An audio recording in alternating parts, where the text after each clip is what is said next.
नमस्कार, शुक्रिया, धन्यवाद। मेरा नाम शेफ अमित गौर है और मैं एक रेस्टोरेंट कंसल्टेंट हूँ, शेफ कंसल्टेंट हूँ और कई सालों से निरंतर मैं अपनी services hotel, resort, restaurant, cloud kitchen इन लोगों के जो ओनर्स हैं उनको मैं प्रोवाइड करता हूँ, जिसके अंदर मेन्यू प्लानिंग है, किचन डिजाइनिंग है, सेल्स एंड मार्केटिंग है और बहुत सारी सर्विसेज और रिक्रूटमेंट भी। आज का जो एक पॉइंट है, मैं ये जो वीडियो बना रहा हूँ, उस वीडियो के पीछे एक बहुत ही इंटरेस्टिंग रीजन है। वो इंटरेस्टिंग रीजन है अबाउट रेस्टोरेंट फूड मेन्यू। तो रेस्टोरेंट फूड मेन्यू तो रेस्टोरेंट फूड मेन्यू के बारे में बहुत सारे यूट्यूबर्स ने वीडियोस बना रखे हैं। मैंने कुछ यूट्यूबर्स के वीडियोस देखे और कुछ को देखने के बाद मुझे उनको अप्रिशिएट करने का मन हुआ कि यस, आप लोग सही बोल रहे हैं। और कुछ जोकर्स जिनको मैंने सुना, उन जोकर्स को मुझे लगा कि ये मैं उनको क्या बोलूं, लेकिन कुल मिला के बहुत सारे कंटेंट क्रिएटर हैं और कुछ कंटेंट क्रिएटर ऐसे हैं जो वास्तव में अप्रिशिएट के लायक हैं और कुछ कंटेंट क्रिएटर ऐसे हैं जिनको मैं नाम देना चाहता हूँ जोकर। तो बहुत सारे जोकर्स हैं हमारे आसपास और बहुत सारे अच्छे लोग हैं, लेकिन प्रॉब्लम क्या है कि जोकर्स बड़े हो जाते हैं और जो अच्छे लोग होते हैं बेचारे वो छोटे हो जाते हैं। मतलब उनकी इतनी पब्लिसिटी नहीं होती है क्योंकि जोकर्स के पास मार्केटिंग का बजट होता है। जोकर एक मतलब चलो खैर नहीं।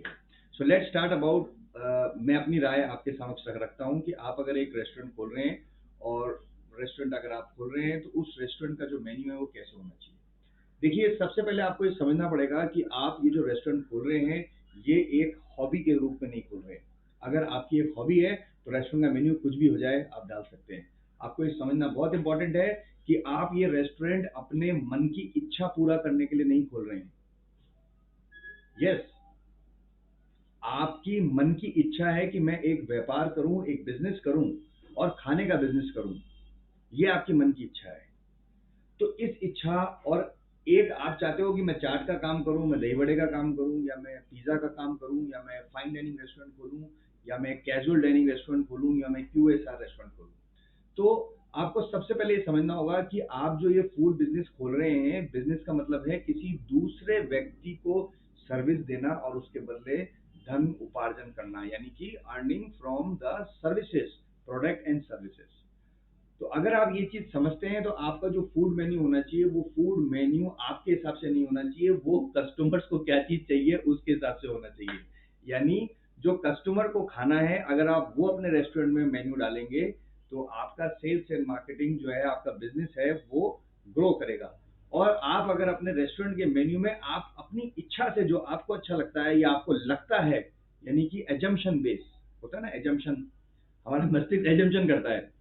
तो एजम्पशन बेस पे अगर आप कोई मेन्यू बनाएंगे तो वो मेन्यू भी चलेगा, लेकिन वो इस तरीके होगा कि आपको तैरना नहीं आता और आप नदी में कूद गए हो, तो या तो आप मरोगे या फिर हाथ पैर मार के तैरना सीख जाओगे।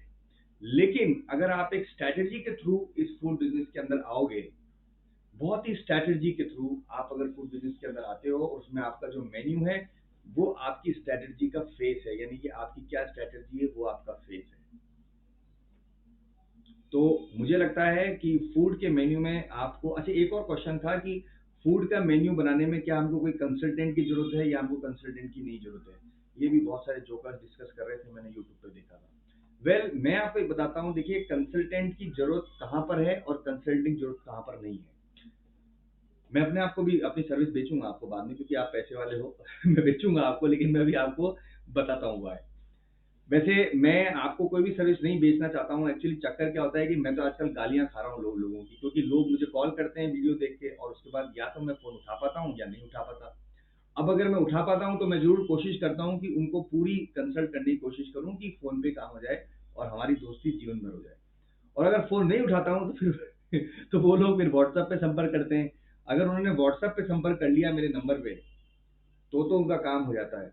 और अगर व्हाट्सएप पे संपर्क नहीं होता तो कुछ लोग तो माँ बहन की गाली लिख के भेजते हैं। अरे, वीडियो बना दिया, कोई फोन भी उठा ही नहीं रहा है। तो उन सभी ब्रदर्स एंड सिस्टर्स को मैं ये बोलना चाहता हूँ कि हम लोग बहुत बड़ी कंपनी नहीं है, छोटे से लोग हैं, छोटे से लोग हैं, मिलजुल के काम करते हैं। तो कई बार क्या होता है कि रेस्पॉन्ड देने में टाइम हो जाता है और कई बार तो 7-7 8-8 दिन हम लोग रेस्पॉन्ड नहीं कर पाते। बट आप ये विश्वास रखें कि मैं जो भी मुझे संपर्क करेगा मैं उससे ज़रूर संपर्क करूँगा किसी न किसी मीडियम से। अगर मेरी तरफ से कोई रिवर्ट बैक नहीं आ रहा है, तो या तो आप व्हाट्सएप पे संपर्क करें, इसी नंबर पे, जो मेरा नंबर है नीचे दिया गया नंबर है, उस पे मतलब जल्दी संपर्क हो जाएगा, मतलब अटेंड जल्दी हो जाएगा। अगर आप मुझे फ़ोन कॉल करते हैं, तो मैं ही फ़ोन का जवाब दूँगा, लेकिन जब मैं फ्री होऊँगा, तभी मैं आपको कॉल करूँगा। मतलब मैं अगर कुछ काम नहीं कर रहा हूँ, तो मैं आपको ज़रूर रिप्लाई करूँगा। अब मैं आज करूँ, 1 दिन में करूँ, 2 दिन में करूँ, लेकिन मैं करूँगा ज़रूर। वेल, सब्जेक्ट पे आते हैं वापस। तो सब्जेक्ट क्या था हमारा कि जो मेन्यू है, तो मेन्यू में कंसल्टेंट होना चाहिए या नहीं होना चाहिए। तो मैंने आपको बताया कि आपका जो फूड मेन्यू है, वो उस मेन्यू के अंदर 60% जो फूड आइटम होने चाहिए, वो जो कस्टमर को चाहिए, आपके जो वहाँ के लोग रहते हैं उनको चाहिए, वो डालिए। और 40% आप वो डालिए जो आप करना चाहते हो, वॉट एवर आपको लगता है कि मुझे करना चाहिए, वो डालो। इसको 6 महीने चलने दो, और 6 महीने इसके अंदर चेंजेस करते रहो। देखो कि लोग ज़्यादा क्या पसंद करते हैं, जो उनको खाना है वो ज़्यादा ऑर्डर कर रहे हैं, या जो आप उनको देना चाहते हो वो ज़्यादा ऑर्डर कर रहे हैं। तो जिस भी क्षेत्र में आपकी गाड़ी बढ़े, उसी क्षेत्र में आप एड ऑन करते जाओ, और दूसरे क्षेत्र से मेन्यू के आइटम कम करते जाओ। यानी आपने, मान के चलो, आपने 2 तरह के कैटेगरीज ऑफ मेन्यू बनाई अपने मेन्यू कार्ड के अंदर। एक वो जो लोग चाहते हैं आपके शहर के अंदर, या आपके उस 5 किलोमीटर 10 किलोमीटर एरिया में, वो आपने मेन्यू में डाला। दूसरा चीज आपने जो मेन्यू में डाला, वो जो आप करना चाहते हो, उन दोनों में से जो सेल्स हो रही है, मतलब खुलने के बाद लोग ऑर्डर करेंगे, तो उसको देखो कि भाई आपका जो आइटम है, लोग वो ज्यादा खा रहे हैं, या फिर जो लोगों को पसंद है वो ज्यादा खा रहे हैं। तो इस तरीके से आप अपना एक बेस्ट मेन्यू रख सकते हो। और बाकी लोग लोग का काम है कहना, लोग कहते रहेंगे, आप सुनते रहो, और उनके यहाँ से सुनो और यहाँ से निकाल दो। ये एक पॉइंट है मेन्यू का। दूसरा जो पॉइंट है, आपको ये समझना होगा कि ये जो फूड बिजनेस है, ये फूड बिजनेस एक ह्यूमन बॉडी को की नीड्स को पूरा करता है। तो इसके अंदर क्लाइमेट बहुत इंपॉर्टेंट रखता है। तो गर्मियों में गर्मियों के हिसाब से मेन्यू होना चाहिए, सर्दियों में सर्दी के हिसाब से मेन्यू होना चाहिए, बारिश में बारिश के हिसाब से मेन्यू होना चाहिए, बिकॉज आप और मैं इसके हिसाब से ही खाना खाते हैं। तो जब हम अपने घर में कंटिन्यूअस एवरीडे 3 दिन क्लाइमेट को देख के खाना खाते हैं, तो हम अगर कहीं बाहर जाएंगे, तो हम बिना क्लाइमेट को देख के खाना क्यों खाएंगे। तो ये भी एक एस्पेक्ट है, आपको ध्यान में रखना चाहिए कोई भी एक मेन्यू बनाते समय। और तीसरी चीज जो बहुत इंपॉर्टेंट है, वो ये है वैल्यू फॉर मनी। यानी हर एक आदमी को वैल्यू फॉर मनी चाहिए मेन्यू प्लानिंग में। वैल्यू फॉर मनी मीन्स कि मैं अगर कहीं जा रहा हूँ, तो मैं खाना खाने 2 जगह से, इसकी यार आवाज़ भी कई बार बहुत प्रॉब्लम आती है कि आवाज़ नहीं आती है, इसको ठीक कर देता हूँ। तो 2 जगह हम लोग 2 तरीके से हम खाना खाने जाते हैं। एक, जब हमको कोई लग्जरी चाहिए होता है, मतलब हम दूसरों को इम्प्रेस करना चाहते हैं। जब हम दूसरों को इम्प्रेस करने कहीं जाते हैं खाना खाने के लिए, तो हम खाना नहीं देखते हैं, उसका एनवायरनमेंट देखते हैं उस जगह का। जैसे 5 स्टार होटल्स हैं, या कोई 5 स्टार लग्जरी रेस्टोरेंट्स है, वहाँ पर हम खाना भी देखते हैं। घटिया होता है तो हम नहीं जाते हैं, नेक्स्ट कर लेते हैं। लेकिन वो हमारा जो ओकेशन रहता है लोगों का खाना खाने का, वो ये होता है कि they want to impress anybody. दूसरा होता है कि वो सिर्फ खाना खाने जाते हैं।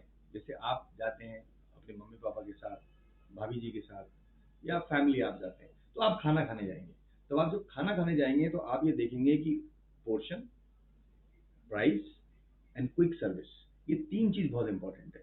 तो आपका जो मेन्यू ऐसा होना चाहिए कि ये तीनों चीज को मीट कर सके। अगर कल को आपने ऐसा मेन्यू बना दिया कि बनाने में 1 घंटा लग रहा है, या आधा घंटा लग रहा है, या बहुत ज्यादा प्रोसेस है, तो बहुत चीजें इंपॉर्टेंट है। ये अगर आपको पता है, तो आप मेन्यू खुद बनाओ। और आपको ये नहीं पता, तो आप एक कंसल्टेंट को लो। बिकॉज क्या होगा, मैं कोई एग्जांपल देता हूँ। मैंने आपको बोला कि भाई साहब आप एक काम करो, गाय का दूध निकालो, और मैंने आपको भैंस ला के दे दी, और मैंने आपको बोला भैया भैंस आपकी है, तो दूध निकालना खुद सीख लो। तो आपने कहा हाँ यार सही आइडिया है। तो आप क्या है, भैंस का दूध निकालने लग गए, आपको पता ही नहीं है। तो अब क्या होगा कि भैंस आपको लात भी मारेगी, सीखोगे आप, लेकिन आपका समय वेस्ट हो जाएगा। तो अगर आपके पास बहुत सारा समय है एक्सपेरिमेंट करने का, तो खुद करो। और अगर आपको लगता है कि ऑलरेडी स्टैंडर्ड सेट है कि डेयरी पे जाके दूध की दही लानी है, और काम हो जाना है, तो आई थिंक कंसल्टेंट को हायर करो। अब मैं नहीं कह रहा आप मुझे हायर करो, बहुत सारे कंसल्टेंट है आपके आसपास शहर में, आप उनको भी हायर कर सकते हैं। अच्छा, एक और बहुत इंपॉर्टेंट चीज़ है मैं बताना चाहता हूँ, मैन पावर। क्या है, अगर आप इस इंडस्ट्री में नए हैं, मतलब मेन्यू के साथ में man power, menu man power, ये बहुत इंपॉर्टेंट चीज़ है। अगर आपने इन दोनों चीज़ के ऊपर काम कर लिया, मेन्यू के ऊपर और मैन पावर पे, तो समझ लेना फूड बिजनेस में सक्सेस है। और इन दोनों पे काम नहीं किया तो उसके बाद बहुत सारे वीडियोस हैं आदरणीय बहुत जनों के, जो आपको अलग अलग ज्ञान दे रहे हैं कि कैसे रातों रात सेल्स बढ़ाएं, कैसे कस्टमर आपके पीछे भागता हुआ आएगा। तो मैं तो आज तक एक भी नहीं देखा कि कस्टमर पीछे भागता हुआ जा रहा है कि हाँ मुझे खाना दे दो। वो तो मैंने मंदिरों में जो पकौड़े बटते हैं फ्री के, वहां देखा है मैंने। तो एनीवे, तो best is menu and man power. अब जो मैन पावर है ये भी बहुत क्रिटिकल सब्जेक्ट है किसी भी रेस्टोरेंट बिजनेस के अंदर।